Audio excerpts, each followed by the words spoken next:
Dungeons and Dragons isn't scary. At least that's what a lot of people online seem to say. And as everyone knows, people on the internet are always right. Hi everyone, I'm Willow, your resident creepy TTRPG specialist, and I'm here to talk about horror. And that seems a bit hypocritical, right? A creepy RPG YouTuber telling you that D&D isn't scary? Isn't that kind of like a hot dog salesman telling you that hot dogs aren't, scary? Instead, I'm gonna approach this problem from a different angle. I'm gonna discuss what prevents D&D from being scary and what we can do about it. But first, some ground rules. Or rather, one ground rule. So there's one big point here I want to get out of the way first regarding the horror genre in TTRPGs as a whole. There are going to be certain things a player just won't be afraid of. For example, my friend just got a dog. I haven't met the dog yet. Honestly, I haven't seen her in a while, so that's probably why. She used to be afraid of dogs, but now they don't bother her at all. And I'm not about to make her play a whole game of Homeward Bound meets the Thunderdome and scratch my head as to why it isn't working. There are multiple pathways to fear anyways. Essentially, this video isn't going to be about me describing how to make Strahd scary if your players aren't afraid of vampires. This is a deeper examination into the core reason why we have difficulty getting scared in D&D. And yes, I know what you're thinking at this point. Why not just not play D&D? I bet some of you are even typing that right now in the comments. Well, guess what? I just caught ya. What a precious triple donkey you've made of yourself, Willow. And my response is, yeah, try to. I mean, don't try to be a donkey, try new games. There's a lot of games out there that are scary and super fun. I love Call of Cthulhu, 10 Candles, anything from The Gauntlet. The publisher, The Gauntlet, look them up. There's a whole creepy world out there for you to try. A lot of horror TTRPGs out there are also ideal for one-shot or shorter campaigns, but I don't think this means we should limit D&D in any way. I'd argue that D&D actually has some built-in avenues that allow it to be incredibly frightening, but we'll get to that. As far as looking at other games, I'd actually like to highlight a specific event where you can go find them, and that's today's sponsor, Phoenix Fan Fusion. Obviously, this convention isn't just for TTRPGs. If you're interested in cosplay, gaming in general, comics, fandom, pop culture, then you'll find something for you at Fan Fusion. They even have wrestling? I'm so serious. I saw that they listed Slam Fusion Wrestling as the thing you could go see, and I had to check it out, and yeah, they even got Mario on the ropes last year. Check it out.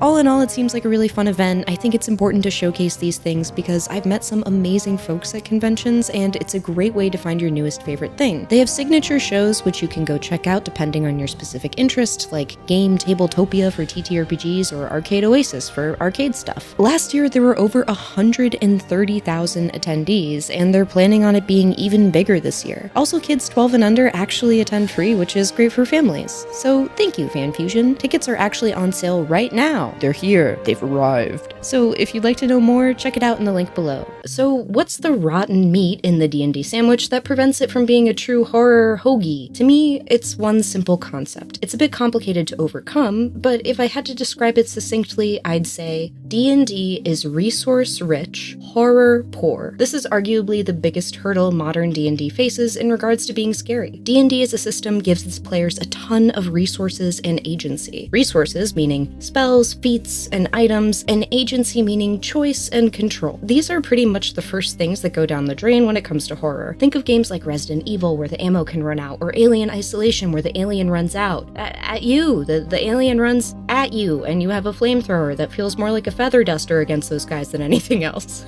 Usually resources and agency go hand in hand. As in, the more things you have at your disposal to help you, the more choices you have, and the more control you have over the situation. For example, the lights on my street right now are out, which is unusual. It's usually a well-lit and traveled street. The shadows cast by the men who walk up and down it are now longer than usual. It's a scarcity of light. If I was out there, it would be scary, but I'm inside in my resource-filled cave, so it's not scary at all. I want you to think about the stress level you have when playing a level 1 character versus level, say, 6. Sure, you're not fighting a pit fiend or anything by any description scary at level 1, but you're kind of at a stage where if somebody looked at you the wrong way, you'd start start making death saves. So suddenly everything is scary. You're at a low resource point in the game. That friend I was telling you about, the one that got the pet, she says it best. The scariest moment in the dungeon is either when you're making death saves or you've walked into a pitch black room for the first time. Essentially, the highest moment of tension is when you know the least and have the least amount of options. And it's hardwired into us as humans to feel this way. If you don't have your spear, if you don't know where shelter is, if you can't quite make out the wrestling shapes in the darkness to be friend or foe, that's your life at risk. As you level up in D&D, you get more and more spears, figuratively or literally, and more ways to light the darkness. And doing that doesn't exactly inspire fear. So now, dear listeners, I'm going to give you the secret of what can make D&D actually scary. And I'll use an example you've probably heard before and hopefully remember.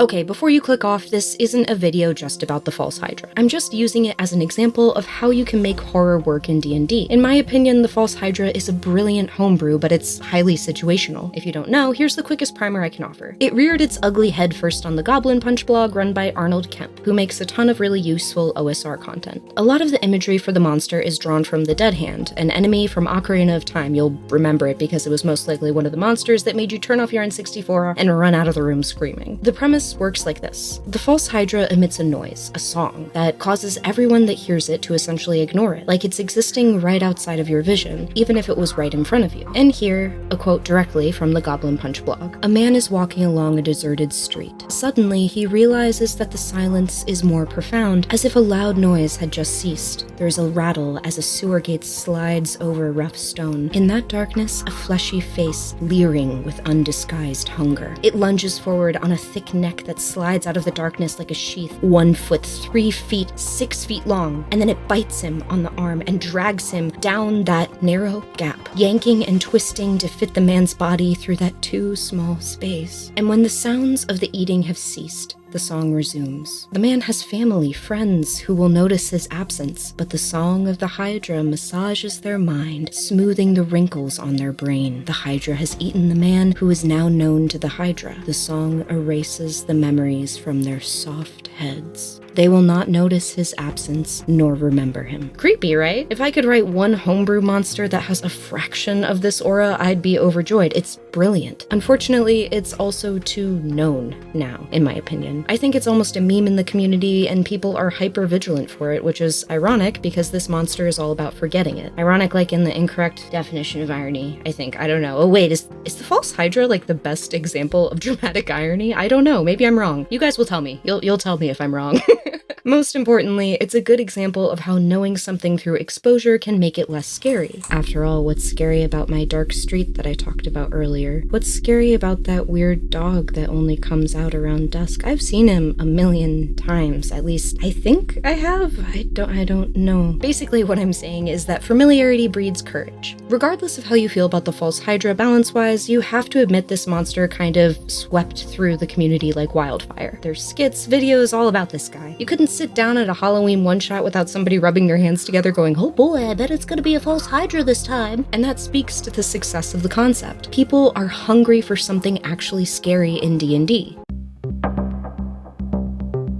So why is the False Hydra scary? Well, what the False Hydra does, my dear viewer, is break an agreement. This is a super important concept for you to understand about any kind of game, media, or anything creative that you consume. It's that we as an audience or participants have expectations about how things should go. The last piece of media you didn't like, I would venture a guess, is because you felt at some point your expectations didn't match the reality of the piece. But that can also cause certain media to delight and surprise you. There's a reason why, Luke, I am your father, is a line that's been passed down in pop culture history. The villain, which we agreed is a bad and irredeemable guy and we must kill to avenge your noble dad, was your father all along. And the shadowy, creepy side of that coin is that this is also the tool you can use to incite fear. I know this is a lot of wibbly-wobbly media theory talk, so I'll simplify it this way. When there's a knock at the door, we assume someone is there, and that eventually the door should be opened. But what if it isn't a person behind the door? Or what if you open the door but the thing is already inside? Or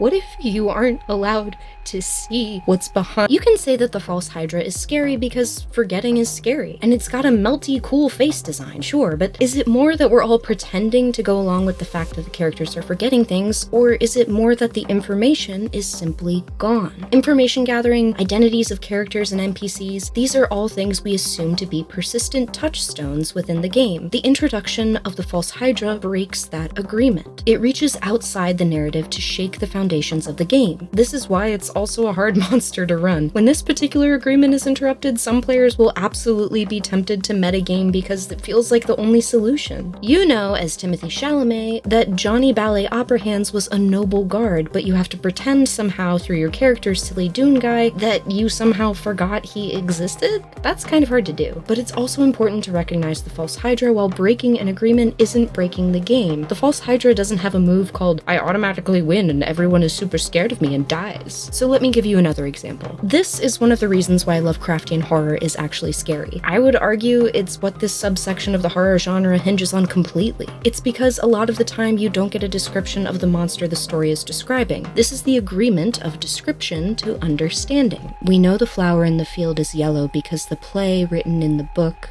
tells us so. When this agreement is broken, the participant is unmoored, shaken. Their imagination is allowed to run wild to try and piece together what's going on and make sense of the situation. For example, how does this description make you feel versus the flower one I just mentioned? It walks on four legs, at least when people are watching. When no one's looking, that's when it can change to what it needs to be.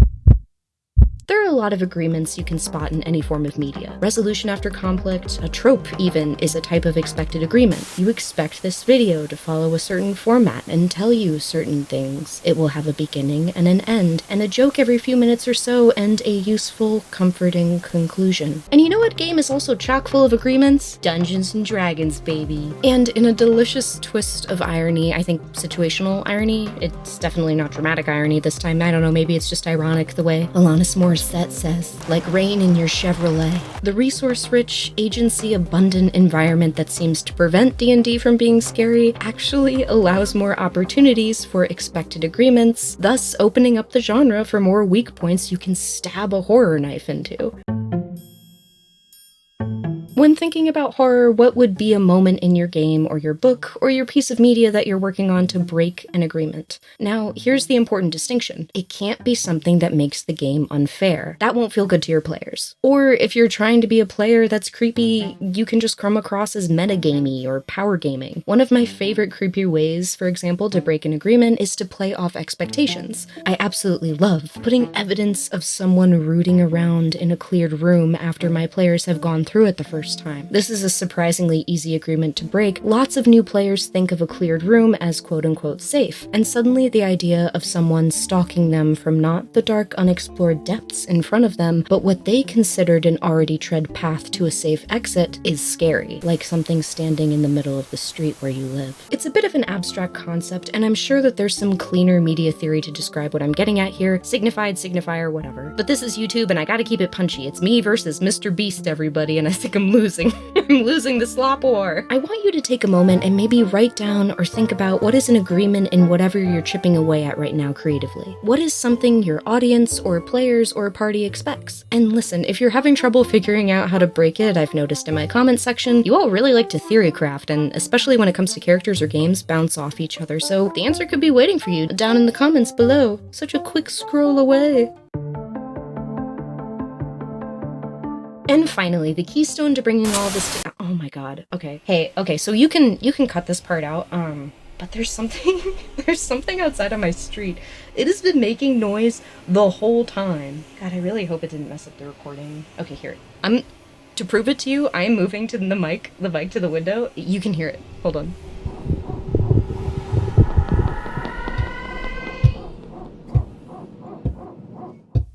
Man, you know what?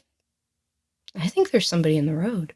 And that, everybody, is the top 10 silliest monsters in D&D. I hope you guys enjoyed the video. I hope I didn't ramble too much about them, but honestly, I mean, the Duck Bunny and the Noble Flump deserve all the positive press they can get. I've got another video coming up the week after next that I'm super excited about, and if you like this video, please like and subscribe or share. Goodbye! Goodbye, everybody! Have a good day!